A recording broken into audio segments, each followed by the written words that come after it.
University of Brawijaya, we can study to be extraordinary students with millions of achievements. I will wait for you to become part of our family in the Faculty of Veterinary Medicine, University of Brawijaya. So, join to our faculty, Faculty of Veterinary Medicine, Universitas Brawijaya. Viva Veteriner. Last but not least, KH, yes we are. KH, yes, we are. We are.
Assalamualaikum warahmatullahi wabarakatuh. Good morning, ladies and gentlemen. Good morning, the Honorable Deans of Faculty of Veterinary Medicine of Universitas Brawijaya, Gembira Wakazu, Yogyakarta Nature Conservation Foundation, and all student exchange participants. Welcome to The virtual tour of Virtual International Student Exchange 2023. This annual event is held and organized by the Faculty of Veterinary Medicine of Universitas Brawijaya. My name is Natania. And my name is Aya. We will be your master of ceremony for today's event. We would like to cordially welcome to Diah Ayu Oktaviani Ardiana Pratama, BVM, Biotech APVET, the Dean of Faculty of Veterinary Medicine, Universitas Brawijaya, Ms. Josephine Vanda from Conservation Manager of Gembira Lokazu, Irhamna Putri Rahmawati, DVM MSc from Yogyakarta Nature Conservation Foundation, honorable guests, and all participants. Thank you very much for accepting our invitation and attending our event today. Welcome to our event, Dok Diah and all participants. Today's event is very special because we have been allowed the privilege to do it online without being limited by distance. Today's event will be split into 4 main sessions. The first is the opening ceremony. The second is the presentation by Bajuko Conservation Breeding, followed by Gembira Lokazu virtual tour, and the last is quiz session. At the moment, we are going to join the opening ceremony of this event. Before we start our event, we wholeheartedly invite you to join us in singing our national anthem to honor our founders, so that we can gather here in this event as an independent nation. Please rise for our national anthem, Indonesia Raya.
Now, we would like to invite Monday.com Diahayu is the ideal Oktaviani platform Ardiana for Pratama, any DVM, organization that is looking to make their work APVET, more efficient. Dean of Faculty of For nearly Veterinary 40 Medicine, years, the Universitas SMART team has been Brawijaya, assembling to have her quality, testimonial award-winning speech cars, as well trucks, as officially crossovers, and open this SUVs. event. Monday.com is Dok ingrained in our Diah, work life. the floor is yours.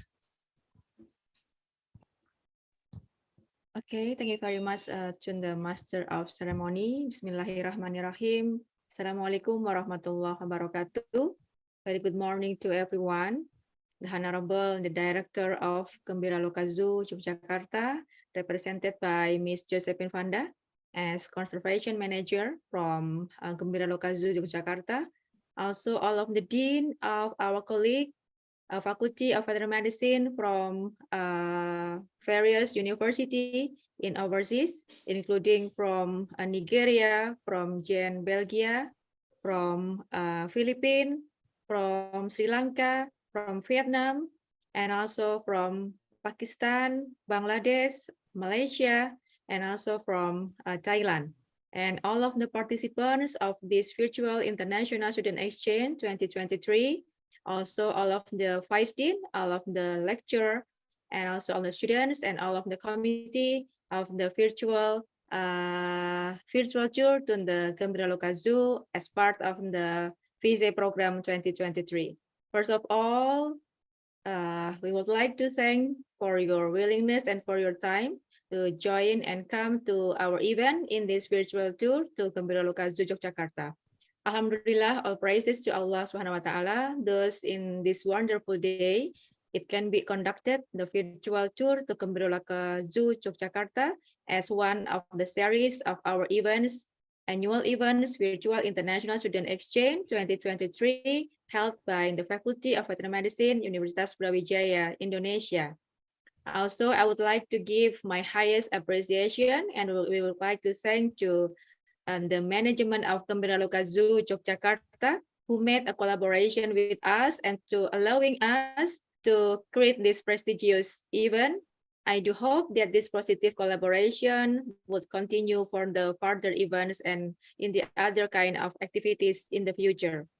A Faculty of Veterinary Medicine Universitas Brawijaya has a vision towards strengthening education for insightful internationally to support the national development. In line also with the mission of Universitas Brawijaya, namely being excellent university with international standard and able to contribute actively to the national development through process of education, research, and community service to achieve the world-class entrepreneurial university. As we know that Gembira Lokazu is one of the biggest zoo in Yogyakarta, and at there they have many collection of wild animals. So I do believe and I'm sure that through this virtual tour to Yogyakarta, especially to Gembira Lokazu, will give a new insight and knowledge, especially to the participant of VISE program related with exotic animal conservation, to improve the competency as a candidate of veterinarian. Although this event is conducted as hybrid method, I do hope that it will not reduce the essence and the benefits of this virtual tour event. And also in this very meaningful event, I would like also to acknowledge and I would like to express our gratitude to all of the institutions and faculties who have supported to joining and contribute in this program with us. And last but not least, I also would like to acknowledge all the VISE 2023 committees who already prepared and worked so hard to prepare everything in this day. So in this program will be set up everything high, and I hope that this program can be run clockwise without any obstacle and give a very strong benefit to all of you. I think this all of my opening remarks. Once again, thank you very much, especially to Gembira Lokazu Yogyakarta for a good partnership in this event. Also to all of the participants, also all of our university partner in overseas. And thank you very much. Hope you enjoy this virtual tour in this day. Thank you. Wassalamualaikum warahmatullahi wabarakatuh.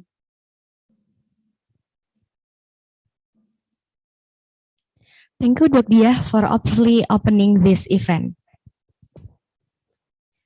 We would like to invite the Conservation Manager of Gembira Lokazu, Ms. Josephine Vanda, to give the welcoming remarks. And to Ms. Vanda, the floor is yours.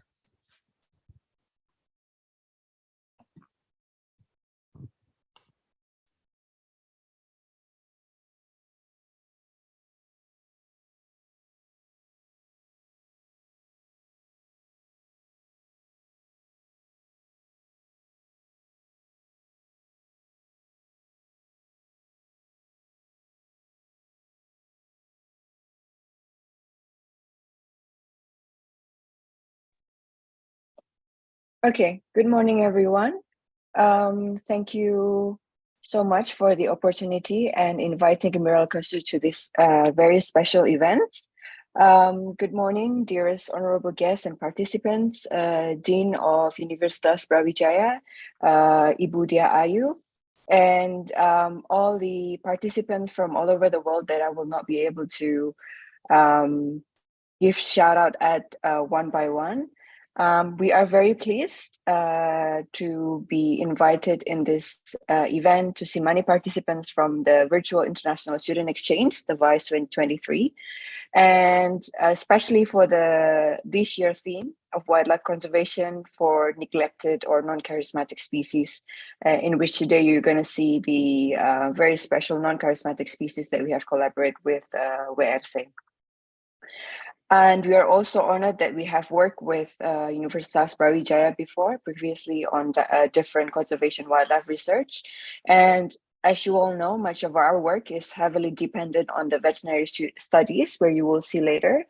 I would also like to thank the MC and Dr. Bandang and Dr. Ina and Gembira Lokazu team that have worked very hard preparing this and making sure all the connections, all the images are running well today. So hopefully there's not going to be any much technical issue.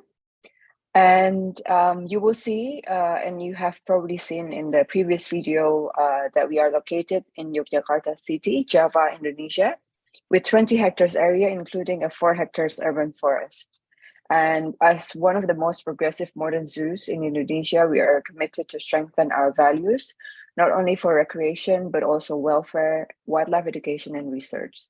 So under the conservation department that I run, we have animal health, where the vets and paramedics are working.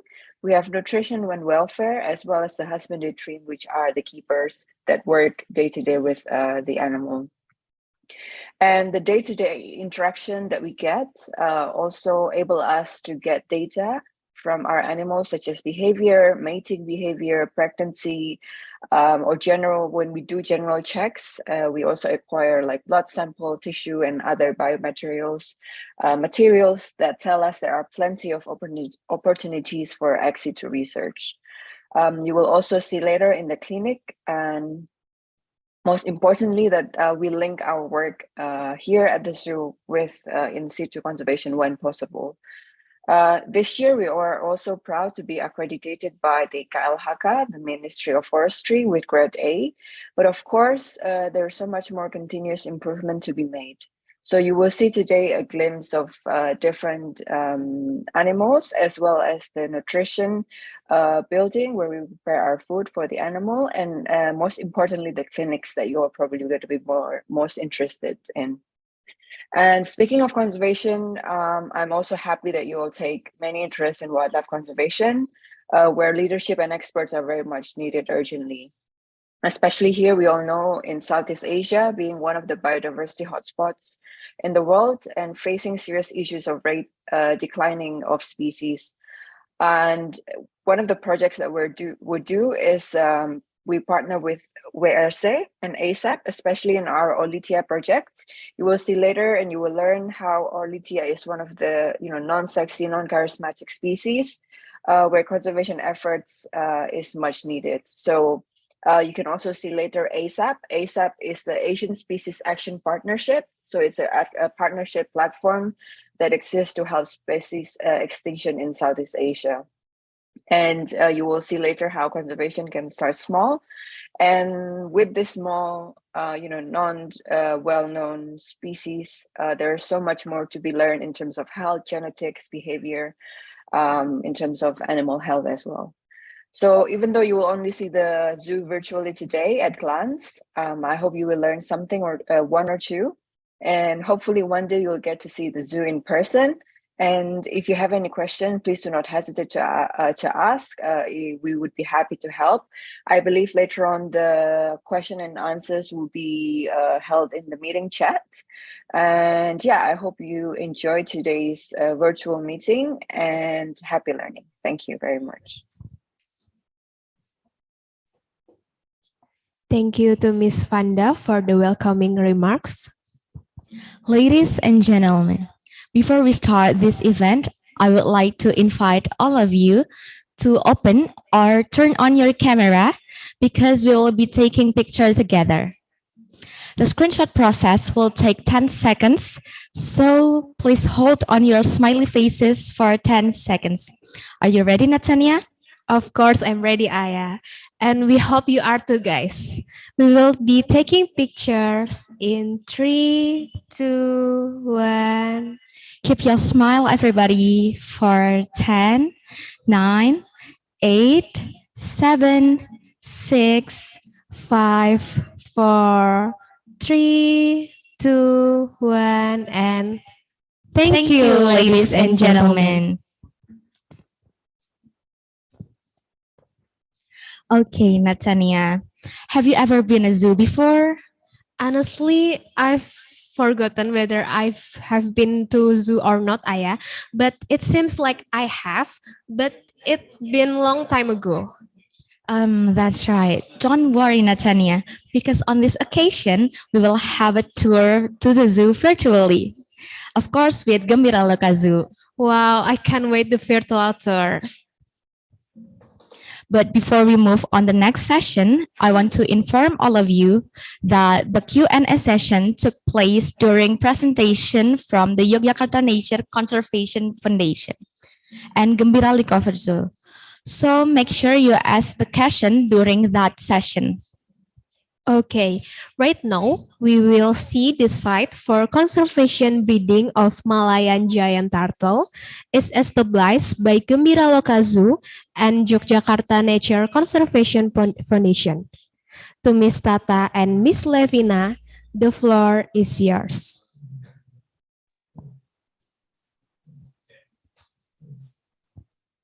Hello, Sobat Satwa. Good morning and welcome to Gembira Loka Zoo. Thank you all for joining this virtual tour. My name is Tata. I'm from Conservation Department, and my partner. I'm Levina. I'm from Marketing Department. And today we will guide you to walk around the zoo for this virtual tour in collaboration with Faculty of Veterinary Medicine, Brawijaya University, and program Sekolah International Student Exchange 2023. And this program is implemented online to facilitate students from universities abroad to participate as well as the efficiency of program operational costs.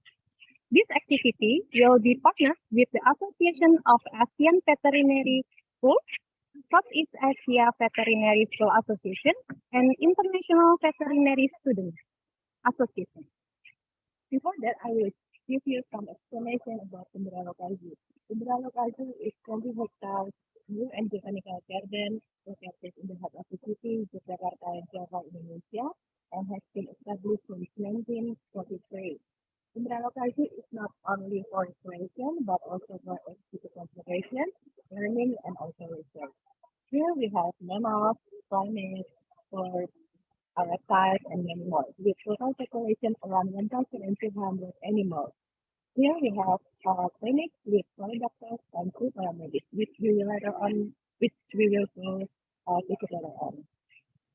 We also have kitchen to prepare the food for the animals.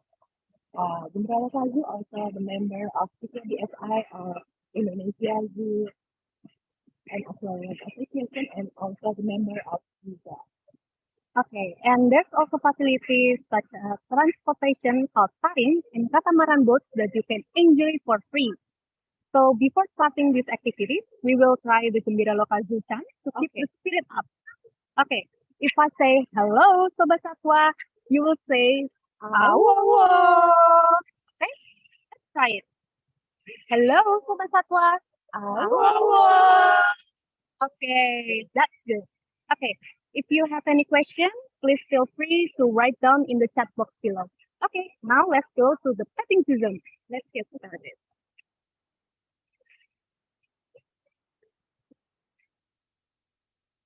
Now we are going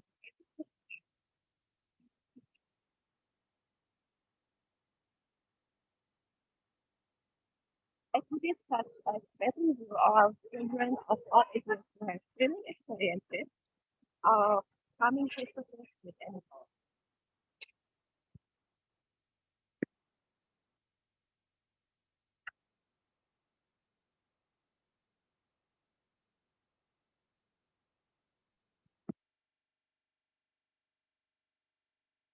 Gembira Loka Zoo open every day from 8:30 until 3 p.m. Here we have junkies, we have alpacas, fruit, and we have some chicken. We also have fish here. So visitors can do fish spa and also catching the fish.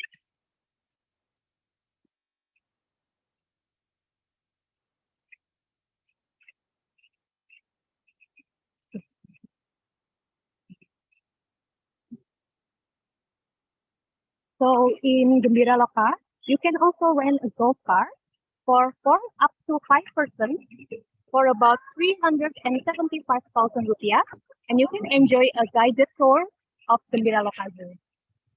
That's it.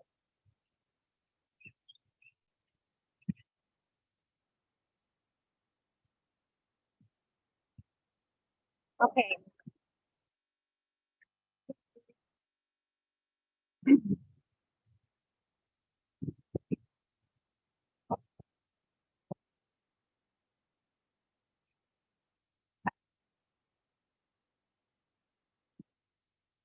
After the petting zoo area, there is an area for activities, all parents visible, and a children's playground. Activities are available to rent for children and adults for 25,000 rupiah per 15 minutes. Yes, the children's playground has games such as swings, slides, and seesaws that can be used for free. Okay. Now we are going to the botanical garden for compost and Bajuku turtles explanation. Let's go.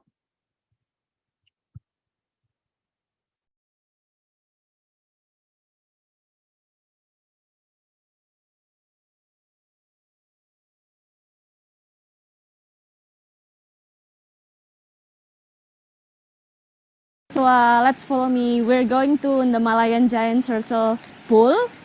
Let's follow us.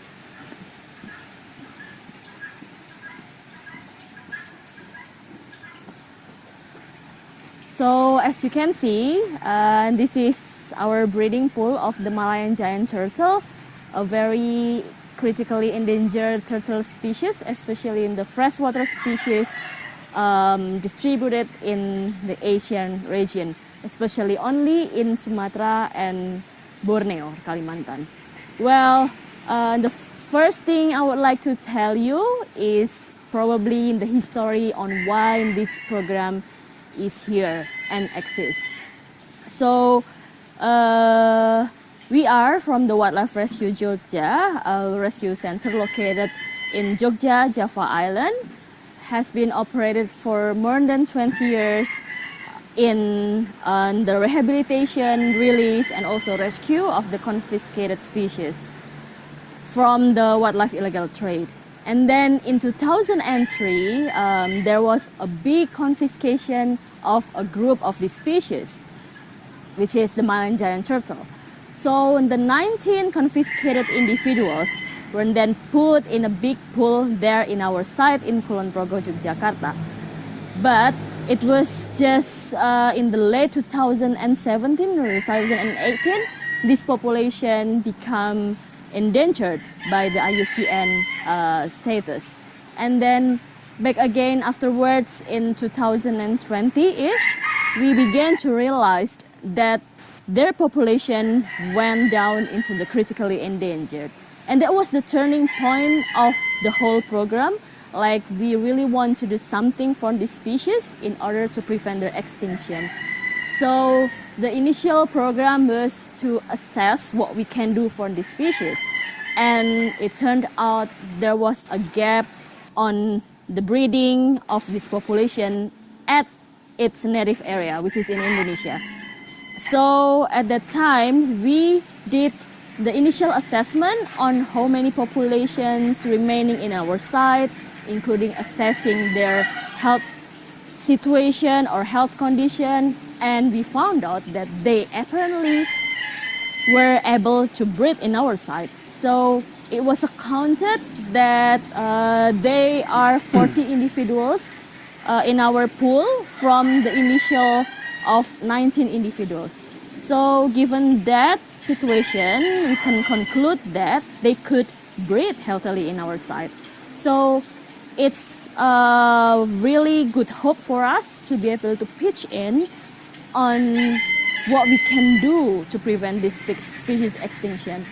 Then we decided, together with other organizations, including the zoo, the Gembira Lokazu, to begin the establishment of their insurance colony, meaning they want to focus on their breeding in order to the captive bred individuals to be able to release in the wild to establish a population, then to eventually reinforce their population in the wild. So that's a little bit of the story of this program. And here, it was such unfortunate for us that in 2020, there was a national development program occurring in our site that is forcing us to move our location. And because this program is still ongoing, then we decided further with the zoo to continue the program here. So until today, we still co-manage this population, this breeding population together with the Gembira Loka Zoo. So until now, we have 3 different pools here in the zoo. The first pool is, as you can see, it is the breeding pool dedicated only to breed the individuals. So basically, we only put like 2 until 5 individuals for breeding in that pool. So this pool is really designed for them to mate comfortably and to be able to be monitored by many cameras. My colleague will tell you a little bit more about that. And then secondly, we have the juvenile pool located over there. If you want to see, you can follow me.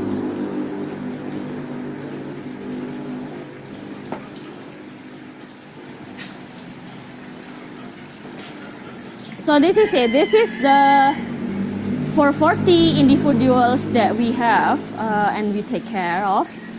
Some of them are juvenile individuals. So this pool is dedicated for the is about like 20 of them here, and some of them were already moved to the breeding pool in order to see how they can habituate better in a bigger pool. They're in together with the pair individuals.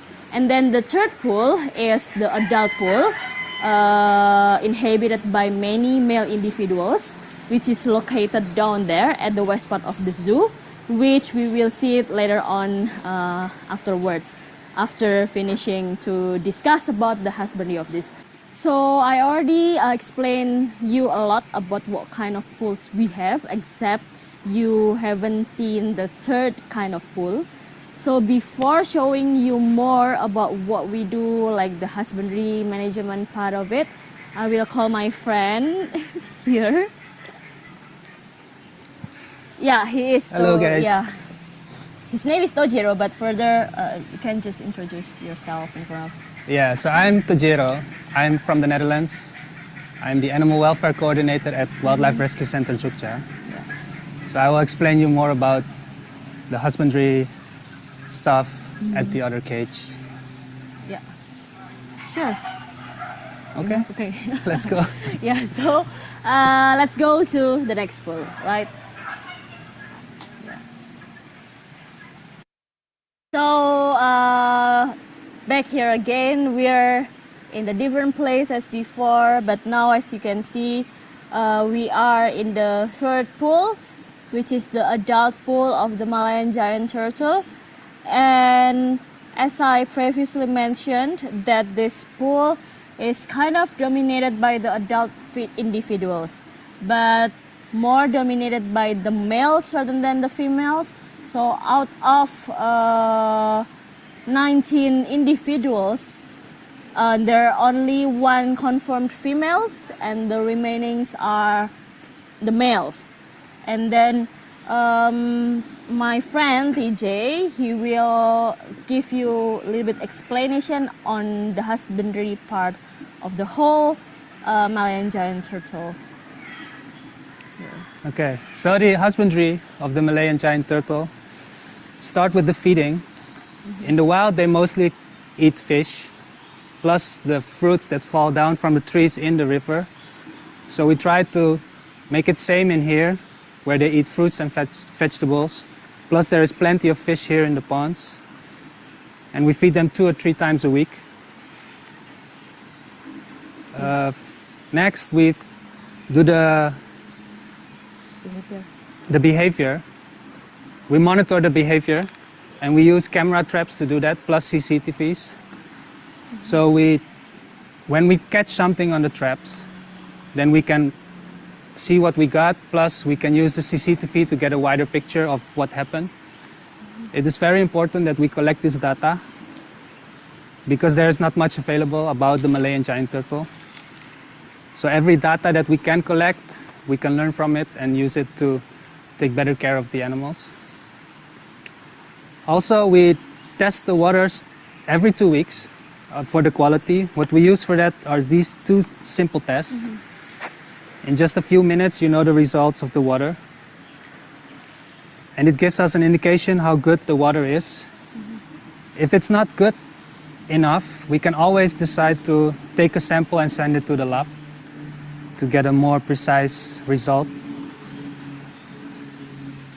And yeah, that's it. I think that's all, yeah? That's it. Yeah, so basically here we focus on exploring what kind of the behavior that this species have in ex situ or in the captive situation like this, to be able to keep them for the rest of their life good, and we kind of can improve our program based on what we see and get the data from this whole monitoring process.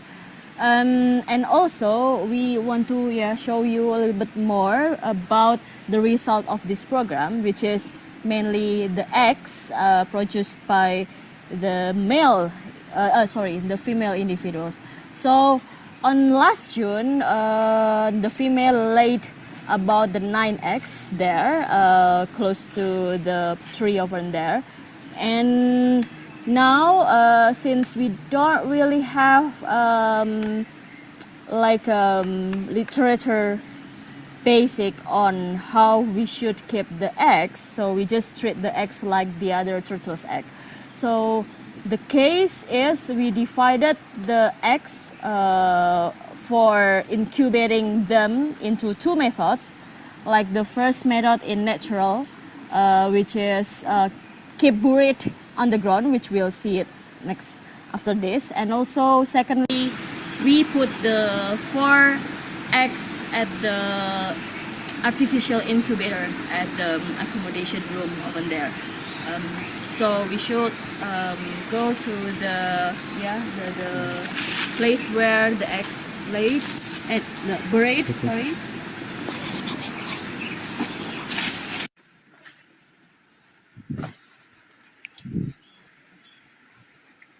You should talk first. So over here, we have 4 of our eggs. Since the female laid the eggs in the water, which is not a safe place to lay the eggs, we moved them and put them here in the soil, covered it with like a cage thing to protect the eggs from predators like monitor lizards or other predators. And now we just wait until they hatch and come up to the surface. Yeah, so this is the, well, we really hope that they can hatch successfully. Like DJ said, this kind of a barrier is to protect them from any predators here from this place. So this is what we call as the natural incubator. But after this, we're going to show you on the artificial incubators there in the accommodation room. So thank you.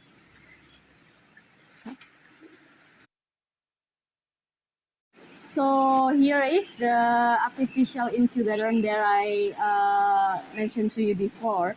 So there are 4 eggs here. We incubated here. So it is incubated using the artificial sand, namely in the vermiculite. So it has a function of protecting or giving the humidity for the eggs while in the incubator process. And there are some treatment for this or steps of caring for these eggs. Firstly, we do the checking in every 1 or 2 weeks in order to make sure that the embryo grows right.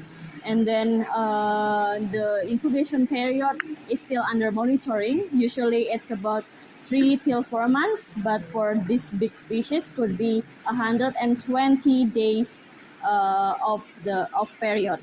And then what we usually see during monitoring is just basically put the lights on it and then see how the embryos growing. And then if we can notice there's some sort of a vessel or blood vessel seen within the eggs, that's the sign of it's growing, it's improving. And now it's reaching almost the day of 120, which is the crucial moment for us to prepare for this hatching. So we cannot open it, so you can only see it as like this. And we cannot really move them as it will risking the eggs to break inside the embryos to die inside it. And here, as you can see, there are some tissues here being set up in order to increase the humidity level, and also the vermiculite is given almost fully buried the eggs in order to give the optimum humidity too for them to grow. And as you can see, there's the dates where we start frequently monitoring them, and good luck. Hopefully it will hatch good and all of the babies can survive from this. So I think that's all about this egg. Thank you very much.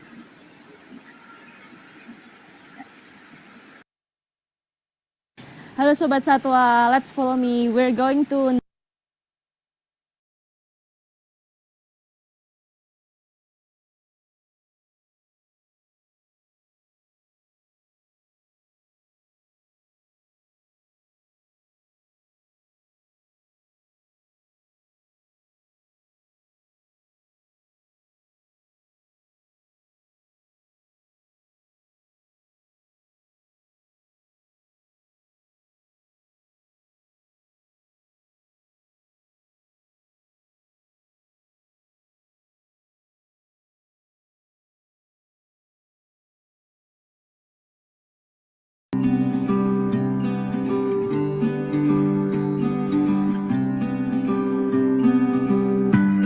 Okay, Sobat Satwa, we will enter an area close to the botanical forest, namely the animal feed processing and animal feces to become fertilizer.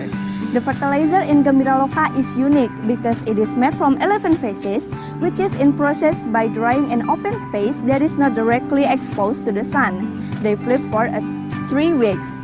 Then, mixed by grading to make it easier to mix the feces with several ingredients. Then allow to stand and covered by a tarpaulin so that mixture doesn't evaporate. This is process of sitting for 3 until 4 weeks. It is also stirred periodically so this nutrient several remain stable. After processing, the processed fertilizer is filtered and the package. Now we will to be accompanied by Pak Yus. He is a coordinator of a fertilizer area. Come here, Pak Yus. Halo Sobat Satwa, welcome to fertilizer area at Gembira Loka Zoo, Yogyakarta.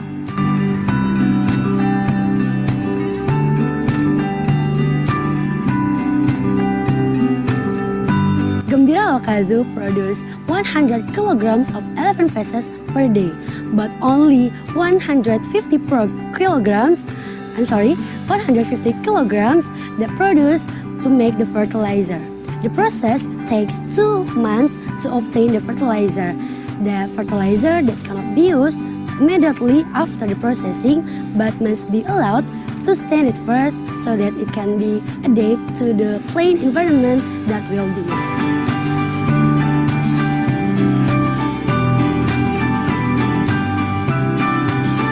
Here, we can see Pak Yus as one of the officer at pulp processing feces for drying. This is a process fertilizer that has been named Letong Liman or can be interpreted as fertilizer from 11 feces. Now, the fertilizer here is not treated but is used as a form Gembira Lokazu's educational activities to visitors.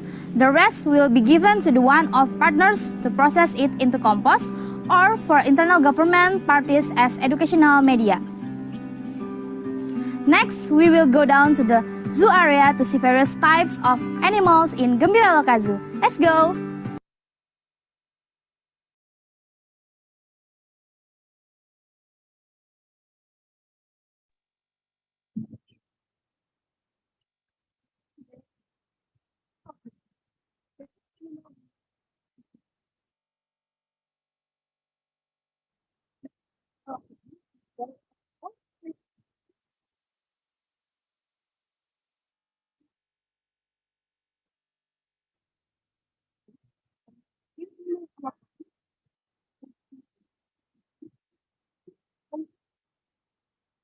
Kilograms per day.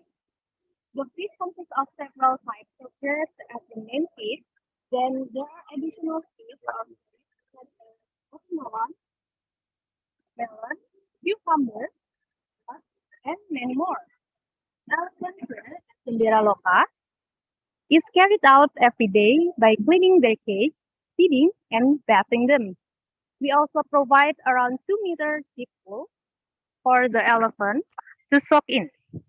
Several times, the elephants are also taken for a walk in the morning. With this good maintenance, Gembira Loka succeed in breeding Sumatran elephants with the birth of baby female elephant in 2020 and was named Arinta.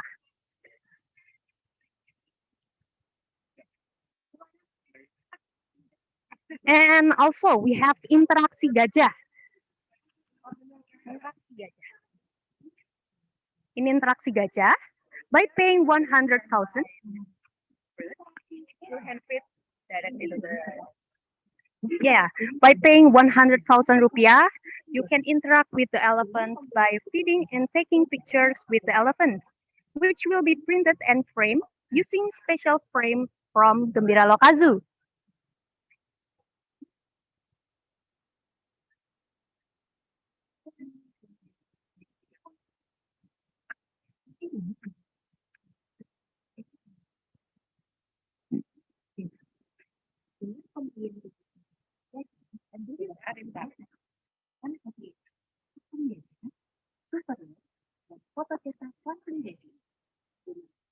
Selamat berwisata. Now we are going to. Halo Sobat Papua, selamat datang di interaksi gajah.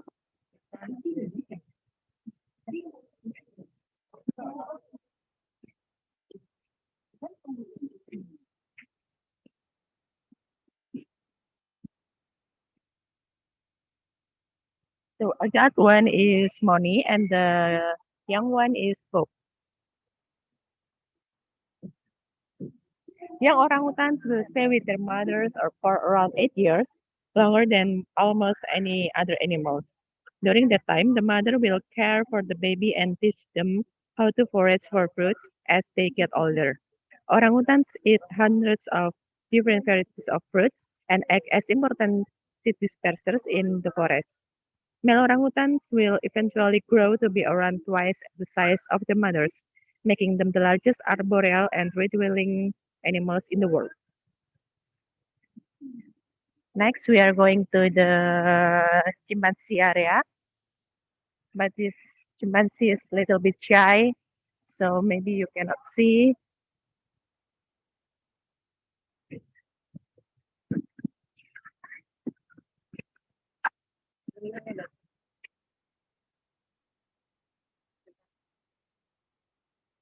Walking a bit, there's the capybara area, which is one of the newest animal collections at Gembira Lokazu.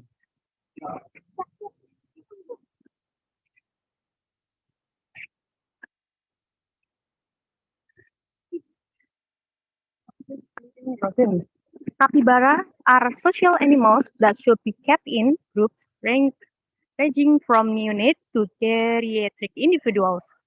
Capybara should have frequent access to bodies of water since a significant amount of their behavior, including feeding, mating, escape, and hiding revolves around water. Capybaras are found in Peru, Brazil, or Argentinas. Capybaras are semi-aquatic animals and are known to socialize easily with other animals. And in Gembira Loka Zoo, we have 5 capybaras here. Look at them. They're so cute, right?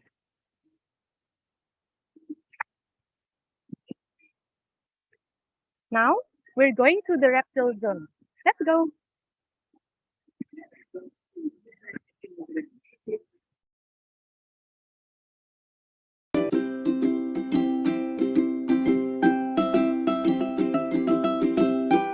Sobat Satwa, now we are going to the reptile area. In this area, there are many reptiles such as frog, snake, lizard, turtle, tortoise, and crocodile. Let's go!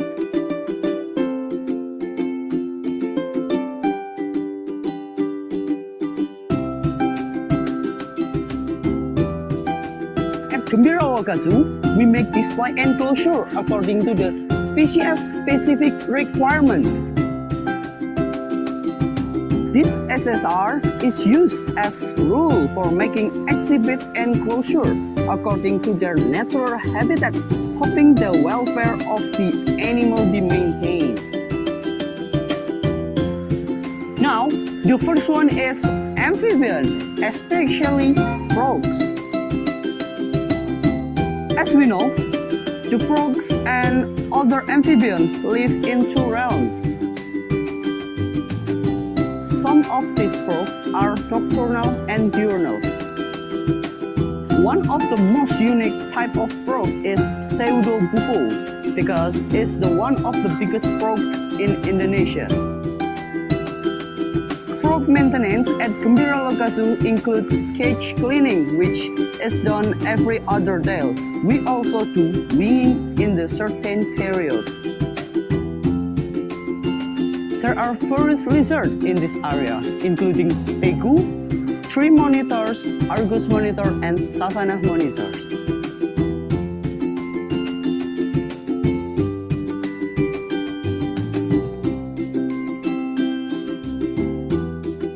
Lizard species that are endemic to Indonesia are Salvadori and blue-tongued skink from Papua, and swallower from Ambon, Celebnesis from Sulawesi.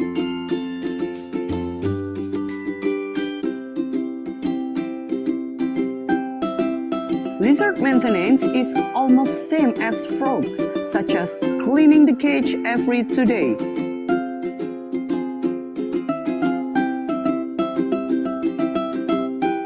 The food given is egg, mice, and chicken meat. The food is given twice a week on Thursdays, Fridays.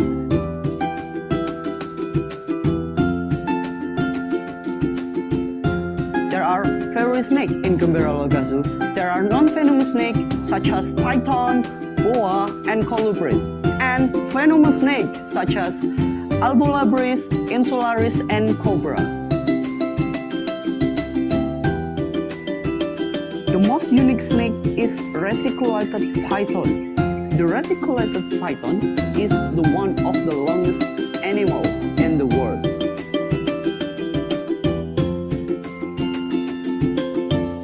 Maintenance including daily cage cleaning and health checks once a month. Feeding once a week with the type of feed is white rat and chicken.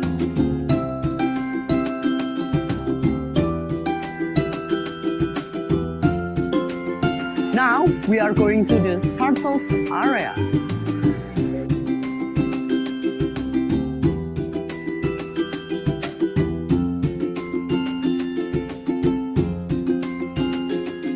There are 3 types of turtle: terrapin, turtle, and tortoise. However, at Gembira Loka Zoo, only the turtle, which is live in 2 realms, and the tortoise, which is a turtle that live only in water.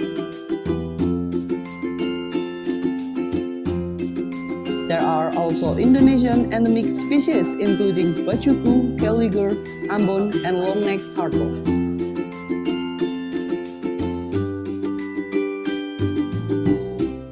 Animal care is carried out by cleaning the cage every day and checking the animal every day. Turtle is an omnivore, so the food given is usually vegetable, fruit, and chicken meat.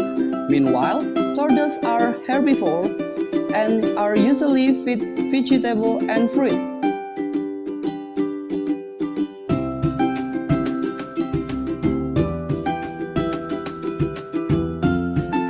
And now we are going to crocodile area.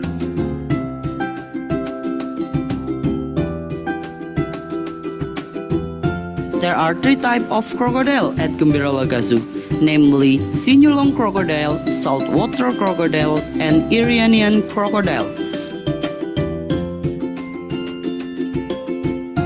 Crocodile care is also carried out by cleaning their cage every day and checking their health once a month.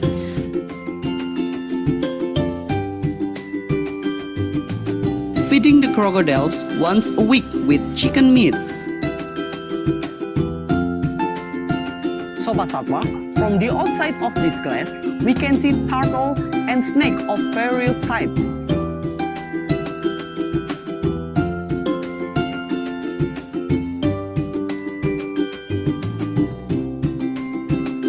The end of the reptile area, we can see the biggest turtle in Gembiraloka Zoo, the Aldabra tortoise. This animal can live up to hundreds of years and is the one of the second biggest tortoise in the world. Well, maybe that's all in the reptile area. After this, we will going to bird park area. Let's go!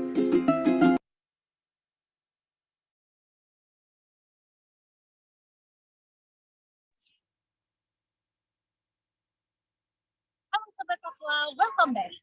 Now we are in bird park area.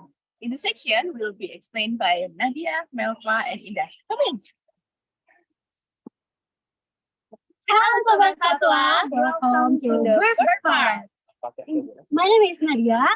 My name is Indah. My name is Melva. We will explain you about birds in the Gembiraloka Zoo, Yogyakarta. In this area, we have two aviary and walk through exhibit. And the first one is pelican. There are 7 species of pelican in the world, all of which are similar in shape, in which one exception are primarily white in color. Male also larger than female. The most characteristic feature of pelican is elongated bill with a massive true pouch. The Australian pelican's bill is 30 to 50 centimeters long.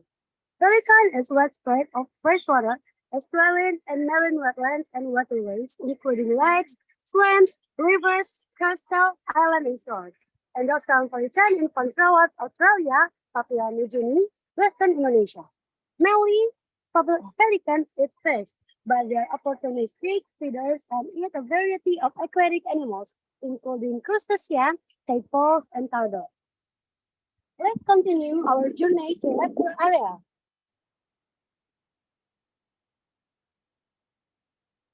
Raptor, also known as birds of prey, are a specialist group of birds that hunt for food and rely on their acute sense, agility, stealth, speed, and strength to locate and capture their prey. There are over 490 species operators worldwide, and they occur on all continents except Antarctica and on many oceanic islands. First one is elang bondo, also known as the red-backed sea eagle in Australia. They are found in the Indian subcontinent, Southeast Asia, and Australia. They are found mainly on the coast in Indian island wetlands, where they feed on dead fish and other prey. And the second one is the greatest serpent eagle, or in Indonesia, we call ular bido. This one is widely distributed in the oriental region. The snake-eating eagles generally soar above the hill ridges and Crinoiseland and the low hill country on Taiwan, making them conspicuous, but their wings have rarely been found and described. And the next one is the white-bellied sea eagle, or in Indonesian we call it ular perut putih. It resident coastal raptors from India to Australia, and the white-bellied sea eagle occupies mostly coastal areas rather than island than the mainland. We're going to visit the first area, in the dome area. This is the dome area, and I will give the section to Melva. Hi, Melva. Halo, Sobat Satwa. In this area, we can experience the life of birds like their natural habitat. The dome area is filled with scarlet ibis, Guinea turaco, black-breasted hornbill, silver pheasant, and other birds. Okay, let's go to the dome.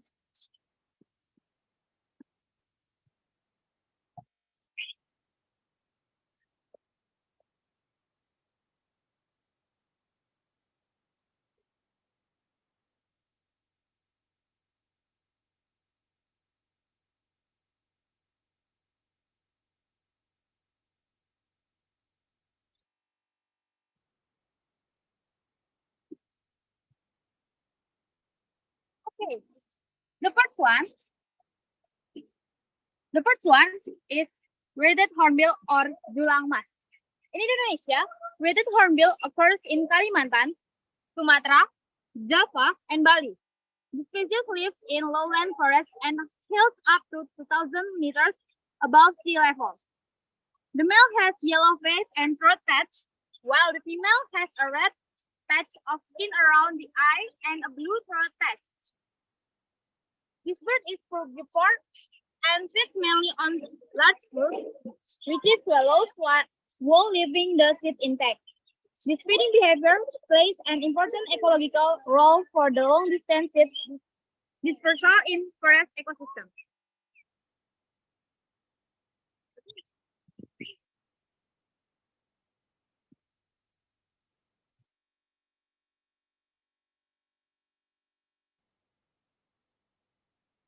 The next is rhinoceros hornbill or Bangkok badak. Most hornbills are primarily arboreal, but will occasionally come to the ground to forage. The female begins entering the cavity and remains there for increasingly longer periods, while the male feeds her. Females are quite sensitive to disturbance during the prelaying period and may abandon the nest if disturbed.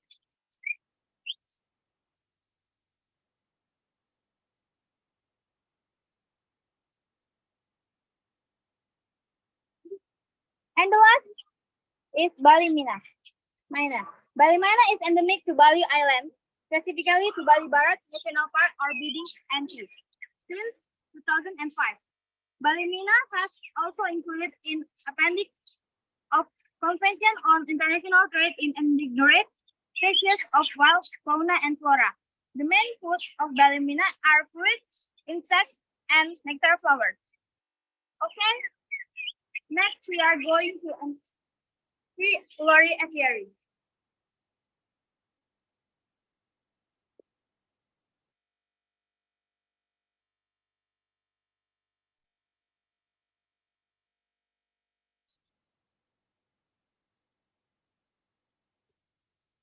Satwa, now we're in another place of the bird watch, or the name is the Lori Kingdom. The Lori Kingdom area contains a variety of birds, including parrots, cockatoos, and the most favorite is the peacock. The peacock at Gembira Local Zoo are the green peacock species that are distributed in Indonesia, Myanmar, Thailand, and Cambodia. The tail feathers of the green peacock can be developed like a fan, but it's only owned by male peacocks. This is a sign to enter the breeding season, so male peacocks develop their tails to attract the female. Visitors can also feed the birds in the Lori Kingdom area by caging the birds and by the caging of 10,000 visitors.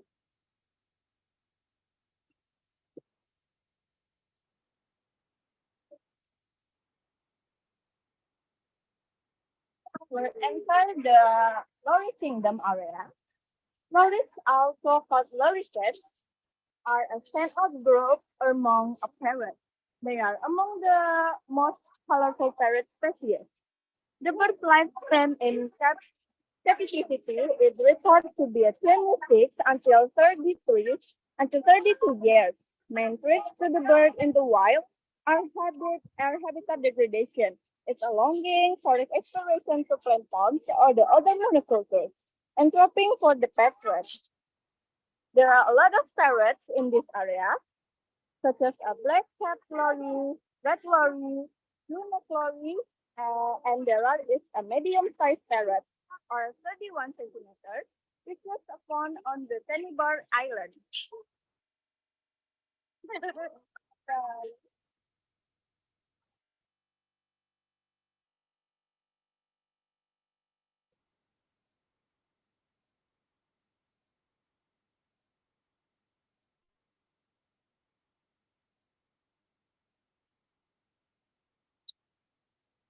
The peacock. Peacocks are so-called pythons, any of three species of the splendid bird of the tree-fan family in the wild. Both species live in open lowland forests, flocking by day and roosting high in trees at night. During the breeding season, the male forms a harem of 2 to 5 hens, each of which lays 4 to 8 eggs in the depression in the ground. The eggs are incubated by the peahen until they hatch some 28 days later.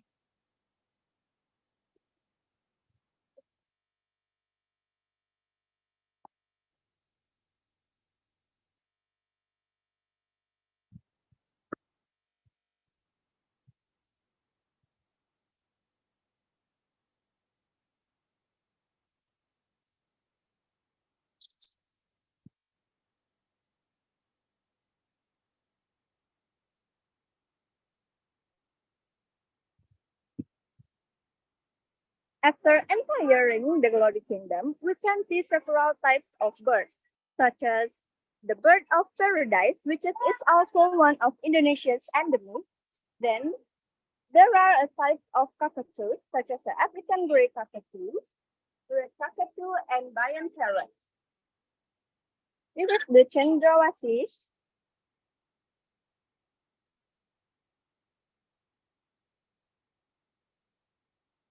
This lesser bird of paradise is medium sized, up to 32 centimeters long, maroon brown with a yellow crown and a brownish yellow upper back.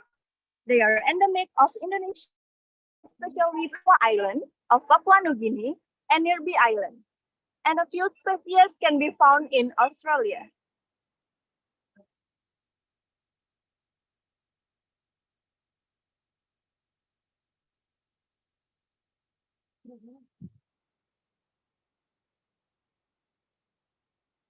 African grey parrots are native to equatorial Africa, including Angola, Cameroon, the Congo, Gabon, Ivory Coast, Ghana, Kenya, and Uganda.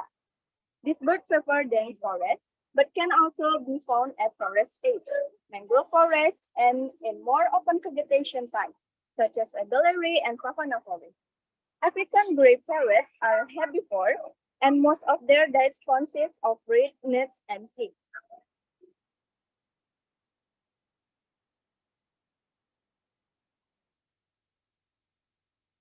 The next is the gala. The gala is one of the most whispered and abundant of Australia's parrots, being found in all states. Gala is a beautiful specimen of bird with their distinct pink and gray coloration, making them stand alone with the cockatoo family, a truly unique Australian animal.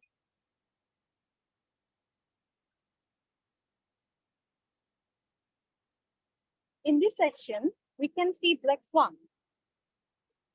Very beautiful, isn't it? Passing through the bridge, can see bird.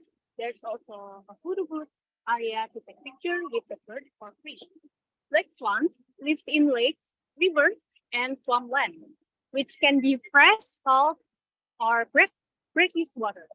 They prefer habitats with aquatic vegetation. Black swans are monogamous and often have the same mates for life. They are territorial and stay in solitary pairs when mating, but are known to occasionally mate in colonies. Snake swans live in lakes, rivers, and farmland. The breeding season is from February through September. Usually, the female makes a nest of sticks, dead leaves, and debris into a floating mound on top of the water. Each female may lay between 5 to 6 eggs, and the eggs are laid one day apart. Okay, next, we're going to the flag cormorant.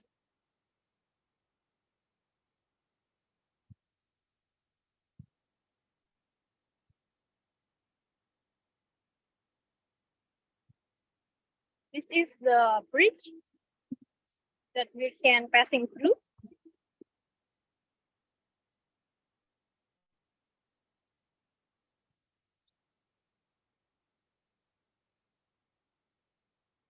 And here is black cormorants. Black cormorants are in birds that feed in waters, especially in the ponds and ocean by swimming and diving ladders. The main feed of the cormorant is fish. Their feeding habit by consuming fish from ponds, sea, and fishing nets is considered as fast. Next, we're going to the jackass penguin. Jackass penguin is endemic to southern Africa. Molting is a physiologically stressful time for penguins. A great deal of energy is expended for the regeneration of new feeders. Penguins usually molt once a day. During molt, the birds lose all their feathers in short period of time. Penguins are hardy animals and can normally tolerate routine, big trimming, bending, and weighting. Exhibitor penguins are complex structures that often involve substantial financial investment, not only to build but also to maintain. The specialized needs of polar birds mandate specific temperature requirements and high air quality standards, whether the exhibit is indoor or outside.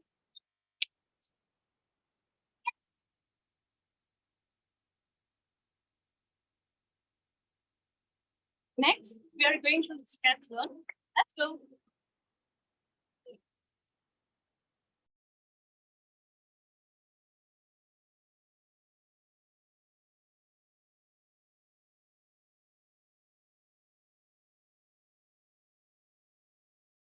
Hello Sobat Satwa, welcome to Skate Zone of Gembira Lokazu.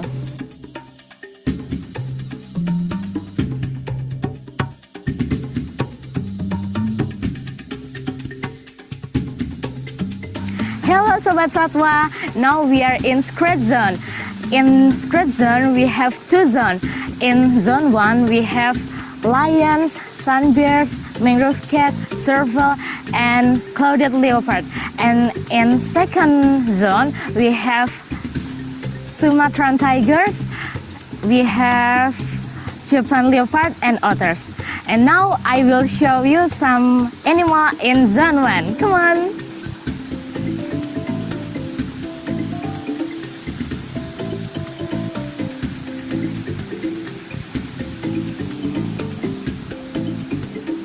Sunbears is one animal that endemic in Indonesia, and we have 3 males and 6 female sunbears.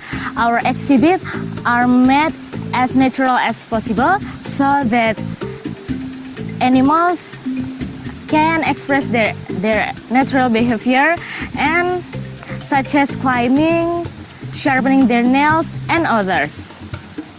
Okay, now I will show you another animal in zone 1. Come on!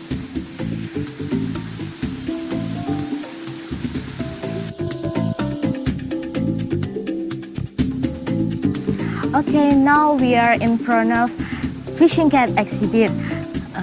This animal called fishing cat because of its fondness catching and eating fish. In addition, there is a slag membrane on its leg that make it easier for swimming underwater.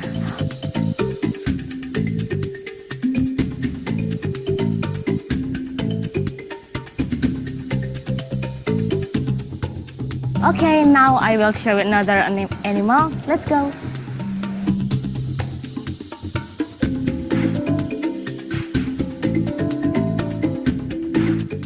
Okay, this savanna cat has large long ears that make it easier for detect the prey.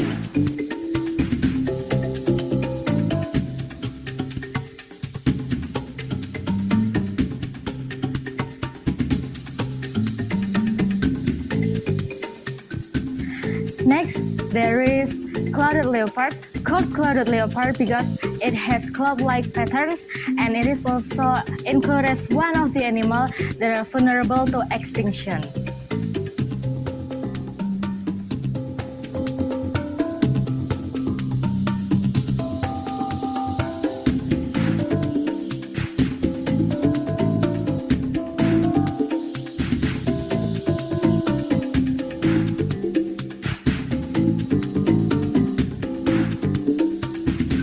Sobat Satwa, now we are in front of Sumatran tiger exhibit. Sumatran tiger is one of animal that endemic from Indonesia with a distribution from Sumatra Island.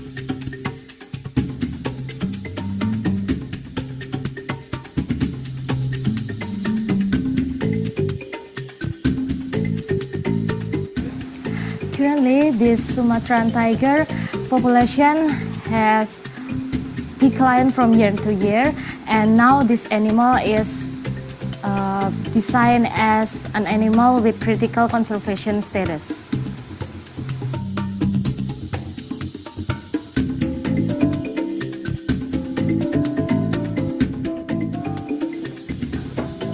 Therefore, we invite Sobat Satwa to protect the environment as one as the first step to maintain the habitat of various animals in the world.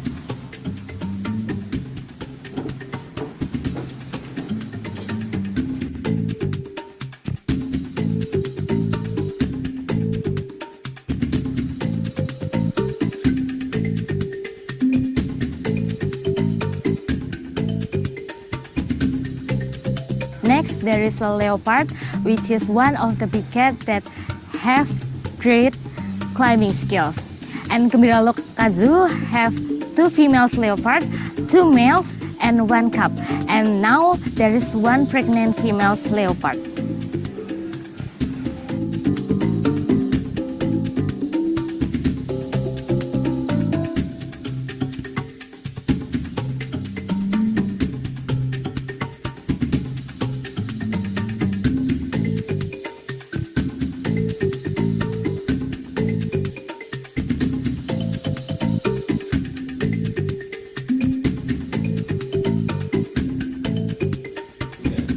Okay, the last animal in the sacred zone is the otter. And this animal has great swimming skill because of the membrane on its feet.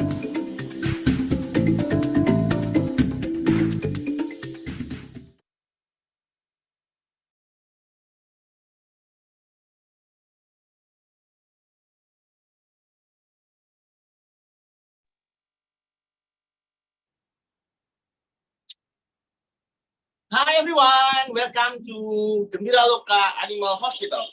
Let's come inside. So I will show you guys about this animal hospital. So first room is laboratory. Let's come inside. This laboratory is usually we use for check the blood sample and also the fecal sample. So we have the blood machines for biochemistry and also for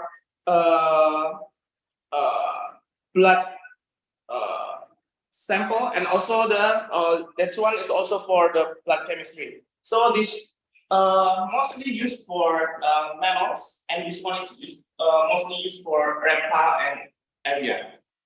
So we also have the centrifuge machine. This one is for the fecal samples, and usually we get the sample or the fecal sample and then check with this one and also with this microscope.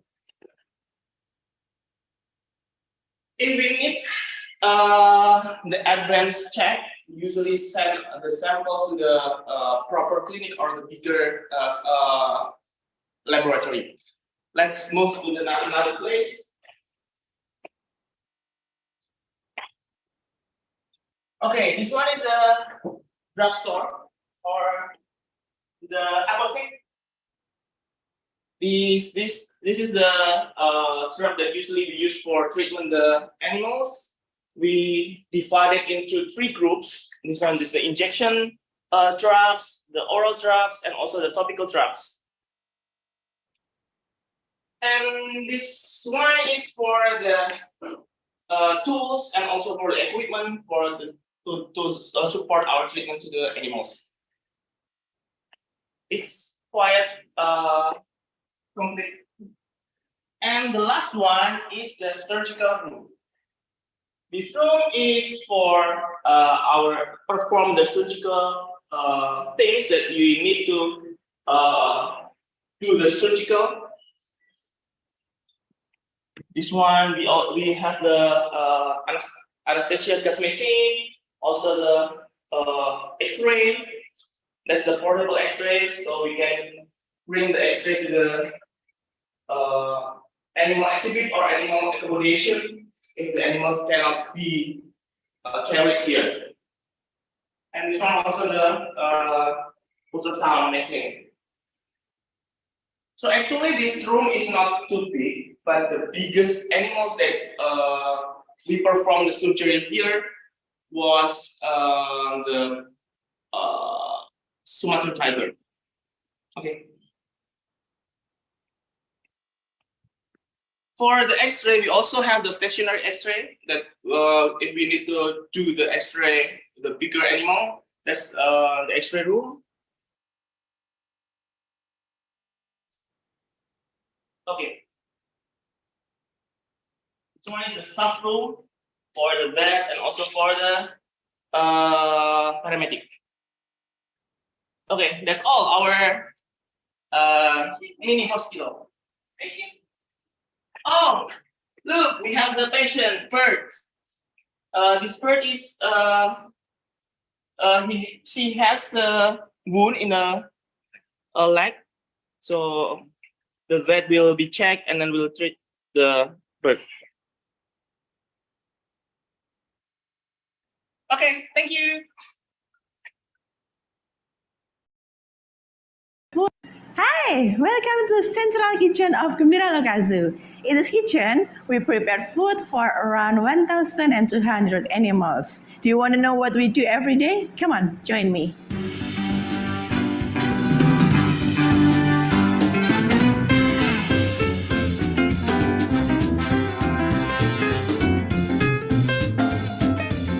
To make sure orders are correct, we always weigh the fruit, vegetable, dry food, and meat that comes from the supplier.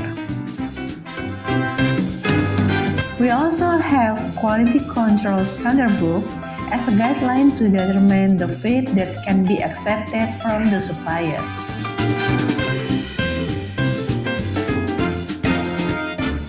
In this building, we have some storage areas for different types of foods.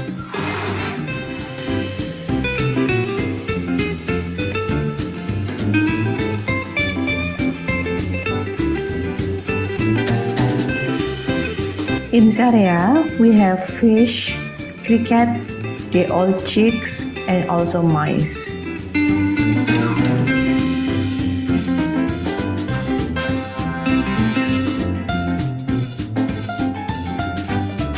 We defrost our frozen meat in this chiller with temperature between 7 to 11 degrees Celsius.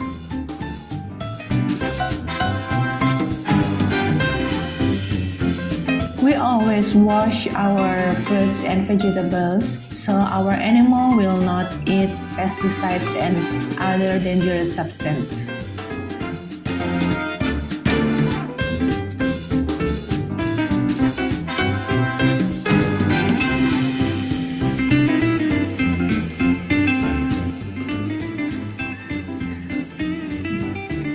We always use the best quality of foods to feed our animals.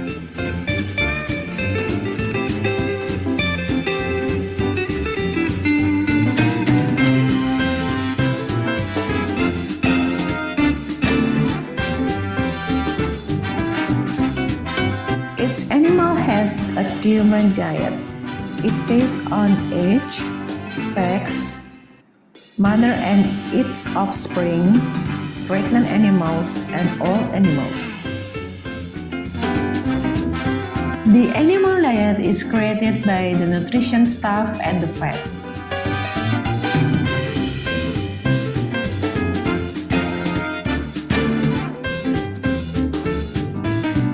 And this compartment is for dry food, such as rice, pellets, and also beans.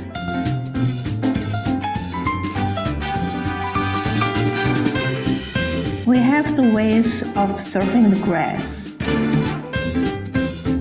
The first is whole grass for large mammals like elephants. The second one, we need to cut it into small pieces for herbivores like goats, nilgai, deer, and etc.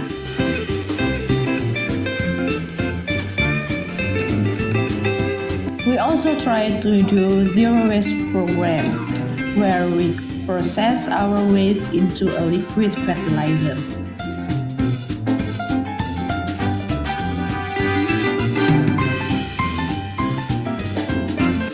Hey, now you all know what we do every day in this kitchen. Now let's move to another section. Bye!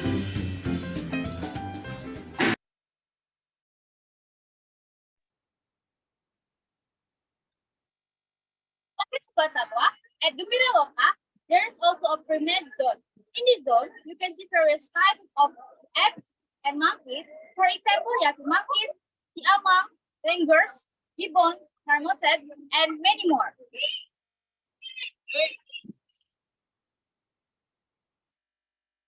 The first one is tongkean monkey or macaca tongkean.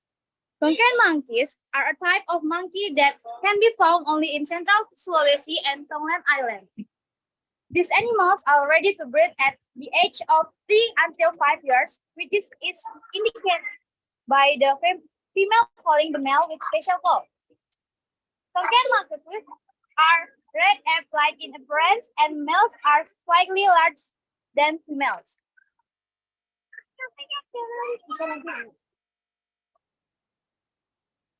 The second is dige monkeys or macaca heki. This omnivorous primate named dige monkey has a very short tail and is located in an area that is difficult to see, so it is often mistaken for a macaque. Their food is usually vegetables and fruits.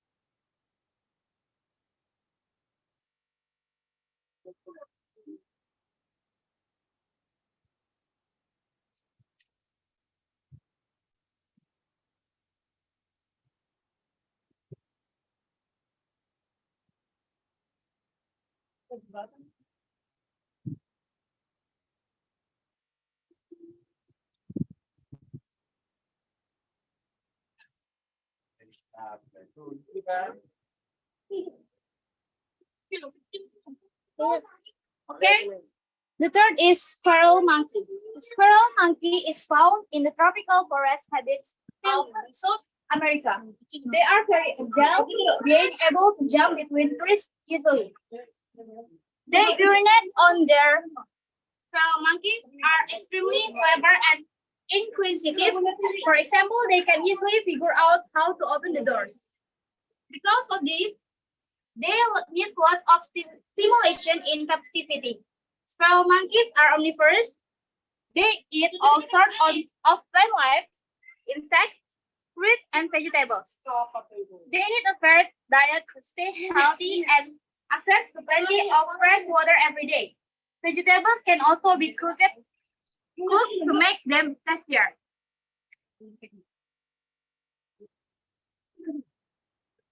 Hello, Sobat Satwa, and this is one is siamang. Siamang is the largest, darkest, and loudest gibbon species compared to other gibbon species. This species inhabits the Malay Peninsula and the island of Sumatra, preferring habitat above 300 meters sea level. Siamangs are omnivores and eat all kinds of food, such as fruits, krill, bird eggs, insects, and other small animals. Lifespan up to 40 years in captivity, 25 to 30 in the wild.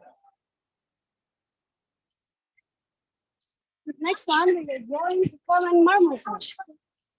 Common marmosets are one of the smallest species of primates in the world. Common marmosets are native to the South American country of Brazil, particularly the dry forests of the northeastern. The common marmosets are diurnal primates. These small mammals are territorial and use specially developed root glands to mark territory with sense markings. Adult males weigh in at 256 grams, while females are a mere 236 grams. Okay, Sobat Fatwa, next we're met with Yaki Monkey.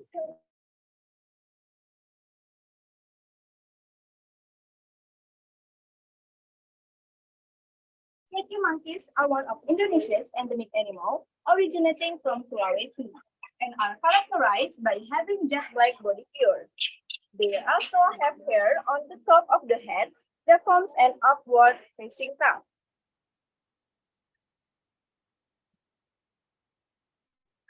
Next, we see lutung or the East Javan langur.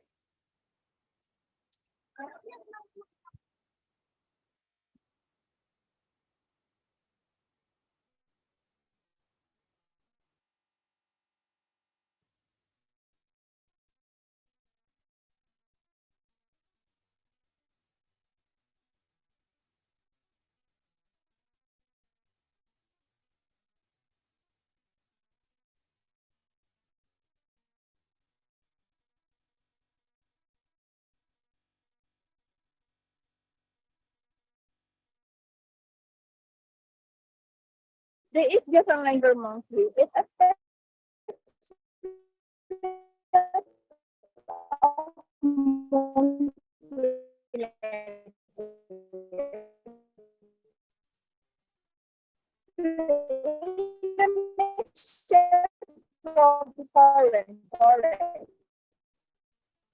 It normally attains a maximum weight of 40 centimeters and a maximum weight of 6.6 kilograms. I will return.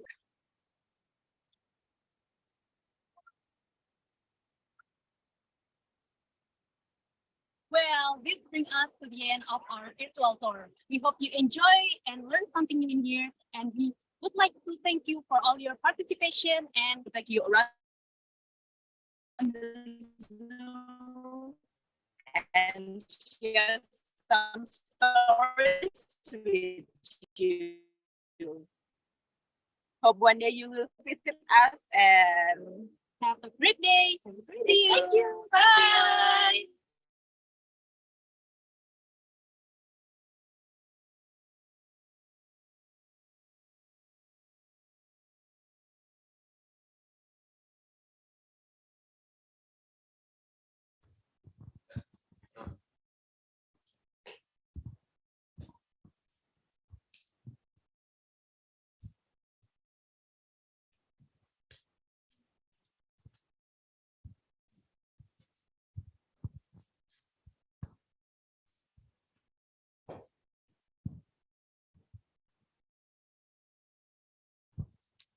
Wow, it's really interesting. Yes, thank you for Gembira Loka Zoo and Yogyakarta Nature Conservation Foundation for amazing presentation and tour. Okay, Natania, how's the virtual tour? Isn't it good? Yes, I really happy and enjoy the virtual tour, Aya. How's the tour, guys? Did you guys having fun with the virtual tour? We hope you guys enjoy the virtual tour in Gembira Loka Zoo. So what is the next, Aya? Okay, before we end our tour today, we would like to resume the message for our host that first, conservation is an effort on both in situ and ex situ bodies, which leads to sustainability of species in the wild. Second, appreciating our native wild animal will also conserve our living environment since every wild animal has their roles. Either now elucidated or not, those contribute to our earth capacity is support our life. The last, we as a vet are responsible to maintain the balance of those roles by conserving wild animal population in the wild as well as maintaining population assurance in situ for future stocking. Okay, Aya, now it is quiz time. This session will take for 10 minutes and we have two rewards for two participants. Those are able to correctly answer our question. The reward is adoption and donation package as much as 1 million Indonesian rupiahs for two orangutans rehabilitated in Sintang Orangutan Center, Borneo. This adoption program is established to support our orangutan conservation in situ by donate our reward to SOC. In return, the donor, in this case the quiz winner, will receive routine updates from SOC about their adopted orangutan in situ. Before we start the quiz, we will remind the rule of the quiz. So for the rule is just answer the question. Okay, remember, answer the question. We will read the question and you can raise your hand first and answer the question by open your microphone and camera. We will pick one, the fastest who raise hand. Okay, so do you guys ready for the quiz? Let me know your question. Let me know your reaction, guys. Oh my god.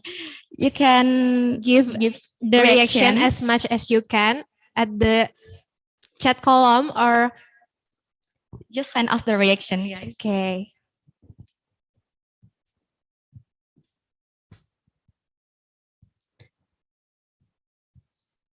Okay, let's start the quiz. Number 1. Okay, let me read the question. Wait for me. Okay. The question is, what is the function of tissue at Malayan giant turtle egg incubation? You can answer it in 3, 2, 1. You can raise your hand first.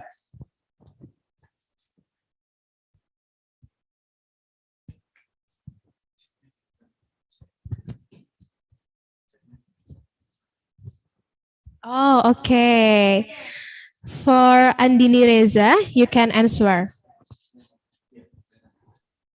Maybe increase the humidity. I'm sorry. Can you open your camera? Okay. Yeah, Please repeat your answer. Okay, maybe the answer is to increase the humidity. Yes, correctly. Congratulations for Andini Reza for answer the question correctly. Okay, the next question, Aya. Okay, so the next question, are you guys ready? Okay, I will read the question, right? Please mention 3 species of all the animal species during the virtual tour. You can raise hand in 3, 2, 1.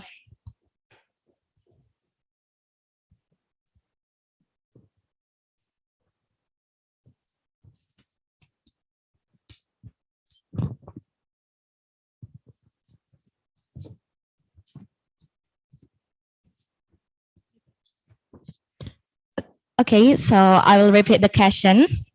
Please mention 3 species of all of the animal species during the virtual tour.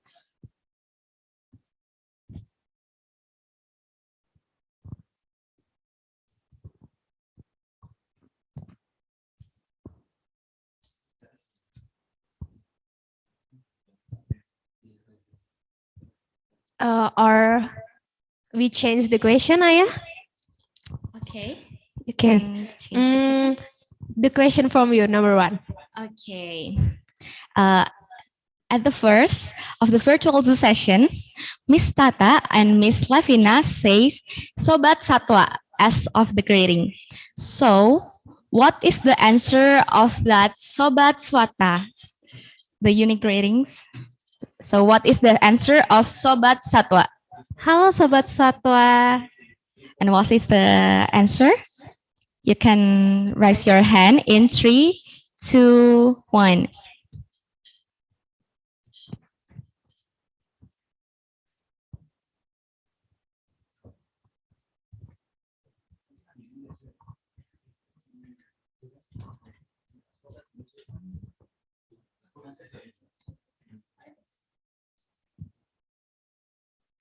Oh, okay. Okay, we will repeat the second question from you. Okay. So I will read it. Please mention 3 species of all of the animal species during the virtual tour. Once again. Please mention 3 species of all the animal species during the virtual tour. Okay. To Willy Adrian Erlangga. You can open your mic and open your camera for answer the question.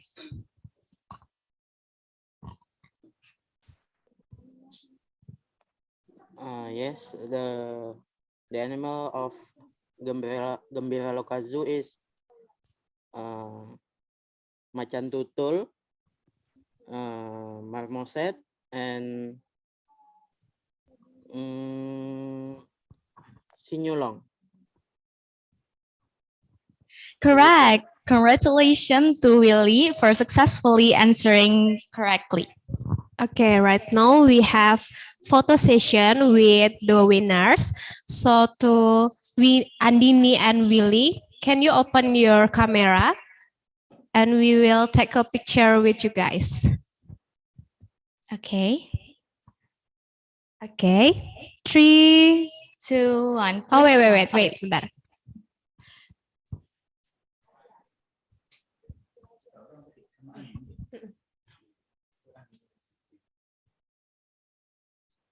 Okay.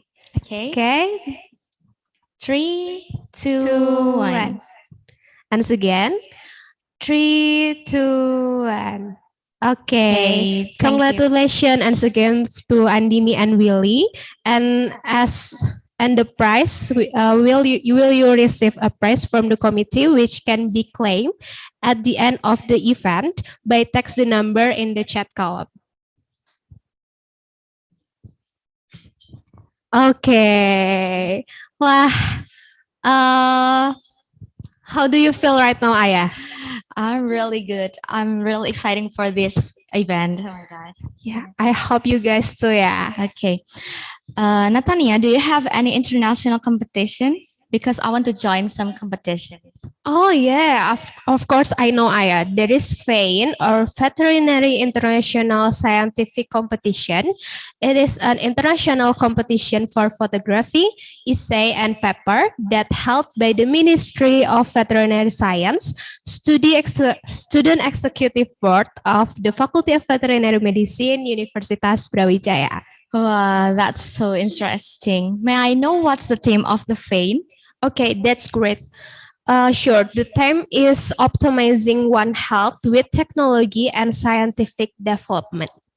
That's great. So when does the registration start? I think the participants here want to join the competition too. Okay, registration and submission of works can be done starting from July 24 and will close on 22 October 2023. So what are you waiting for? Register immediately and get price up until $100. Wow, amazing. Aya and you guys, besides this event, besides VISE, Faculty of Veterinary Medicine Universitas Brawijaya also has another international events. Do you know it? Yes, the October 25th, October this year, the Faculty of Veterinary Medicine Universitas Brawijaya will conduct the 6th International Conference on One Health. This is our annual professional conference for research dissemination, knowledge sharing, and awareness increase to the future global health issues. Wow, that's such an exciting event. Yes. I hope the friends here have the opportunity to participate again in ICOH. Yes, I hope to. So this is the end of the VISE virtual tour series. On behalf of the committees and faculty, with thanks to Gembira Loka Zoo, Yogyakarta Nature Conservation Foundation, honorable guests, and every single participant for attending this event. Don't forget to join our next event, the International Conference on One Health 2023, and FAIN, Veterinary International Scientific Competition 2023. Stay safe and healthy. My name is Natania. My name is Aya. See you and have a good day. Thank you.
Malang is well known as the student city. There are several great universities. The biggest one is Brawijaya University. Brawijaya University has 15 faculties, and Faculty of Veterinary Medicine is one of them. It is located in Campus 2, Brawijaya University, Dieng.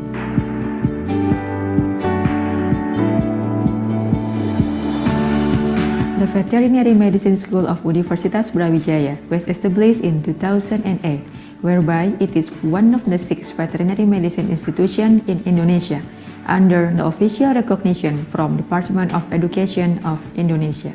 Formally, Veterinary Medicine School was located in Universitas Brawijaya Campus 1 in Jalan MT Haryono, Malang. At that time, Veterinary Medicine School still had 6 laboratories. Since 2016, Veterinary Medicine School was upgraded to the Faculty of Veterinary Medicine according to the regulation of the Ministry of Research, Technology and Higher Education in regard to Universitas Brawijaya's organizational structure and governance. And since that time, Faculty of Veterinary Medicine has moved to Universitas Brawijaya Campus 2 in Puncak Dieng Eksklusif, Kalisongo, Dau, Malang. After moving to the new building in Campus 2, Faculty of Veterinary Medicine has increased in the number of laboratories to 12 laboratories, with Animal Disease Diagnostic or ADD Lab as the prime laboratory. In 2016, Faculty of Veterinary Medicine Universitas Brawijaya established the Teaching Animal Hospital, which became the first and the largest animal hospital in Malang City. The Faculty of Veterinary Medicine has a vision to become an excellent institution in producing professional graduates in the field of veterinary medicine through strengthening in education, research, and community service with an international perspective to support the national development. As institutional goal to reach the vision, Faculty of Veterinary Medicine has conducting some mission. The first mission is conducting of good quality of education according to the international standard to produce the professional graduates. The second mission, conducting research to support the development of research, science and technology in the field of veterinary medicine. The third, carry out the community service activities to improve the community welfare in order to support the national development. And the last, establish and develop collaboration with various institutions, nationally or internationally, in order to improve the quality of education, research, and community service. Some international cooperation, we have 2 members and 2 memorandum. 1 and 2 is member of South Asia Veterinary School Association, SIAPSA, and member of Asia Association of Veterinary School, VISE. And 2 memorandum we have from Veterinary Medicine NPUSD Taiwan, and the second with the Veterinary Medicine Tarlac Agriculture University in Philippines.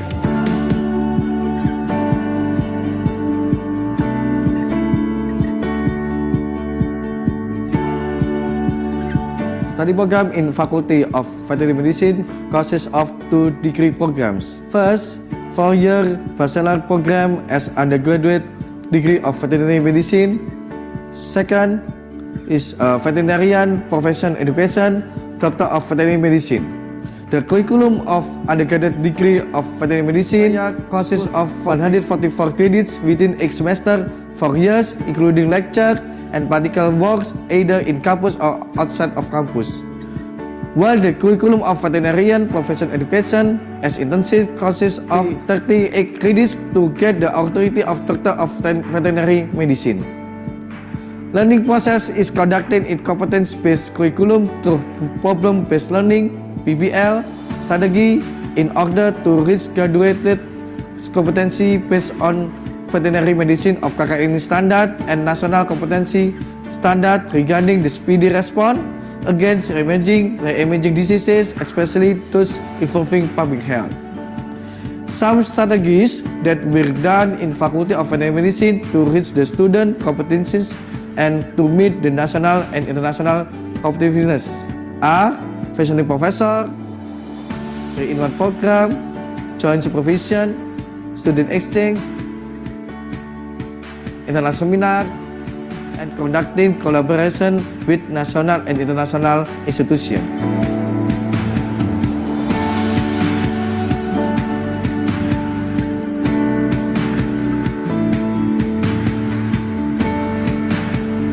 The Faculty of Veterinary Medicine has 42 members of academic staff, including 1 full-time professor, 5 PhD, and 32 master holders.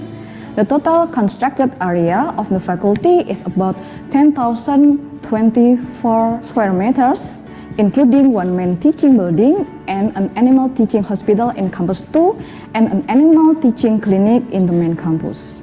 Furthermore, the learning process was strengthened by 13 laboratories, including Animal Disease Diagnostic or ADD Laboratory as the center of diagnostic for animal disease and teaching veterinary hospital.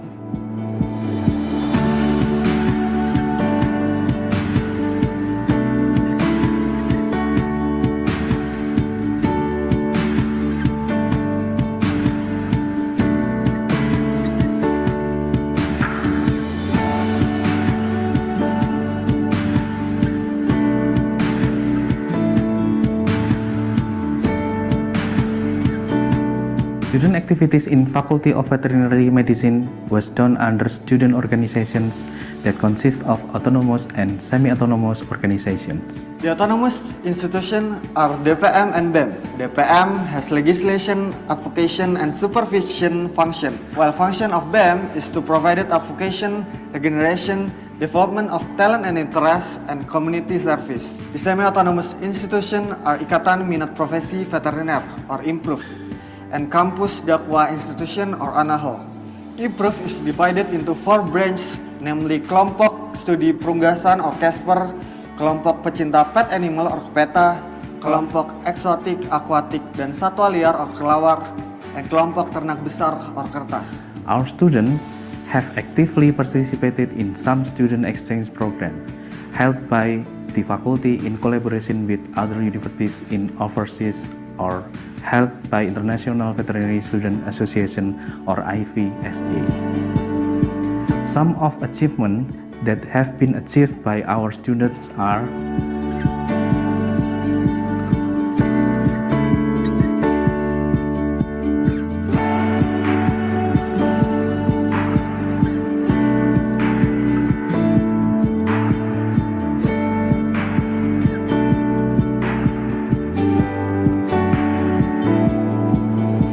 to come to Brawijaya University, and I'm absolutely delightful. My first time in Malang, and so it's been very delightful to be here to talk to your students and your staff.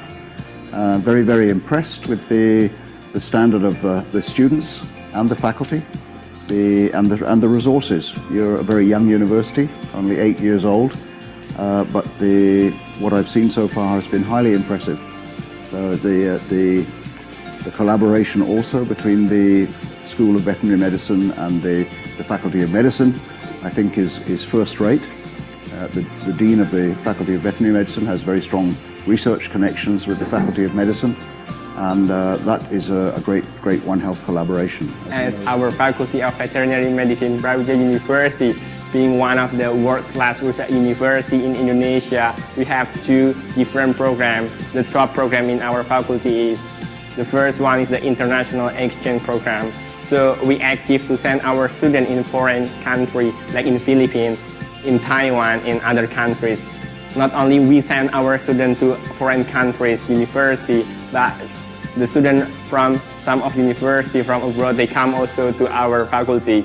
The second program is the 3-in-1 program, mean to say that 3 means we invited the foreigner professor, we invited the stakeholder in industrial, so also we invited the local professor in our university in order to students get experience what's going on in international and what's going on in industrial related to veterinary medicine.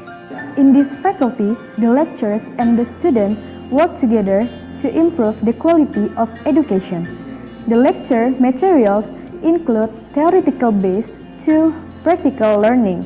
We are also facilitated with a complete set laboratories. The leading laboratory is the ADD lab, where we research sexing DNA in birds.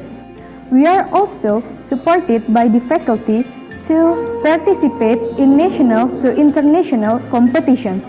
I had the chance to participate in the Korea International Women's Invention Exposition in June 2018, partially funded by the faculty. I achieved a gold medal and 2 special prizes from Thailand and Germany. Hopefully, more and more students will be supported by the faculty to reach more achievement. Here, in Faculty of Veterinary Medicine, University of Brawijaya, we can study to be extraordinary students with millions of achievements. I will wait for you to become part of our family in the Faculty of Veterinary Medicine, University of Brawijaya. So, join to our faculty, Faculty of Veterinary Medicine, Universitas Brawijaya. Viva Veteriner! Last but not least, Kaha, yes we are. Kaha, yes, we are. We are.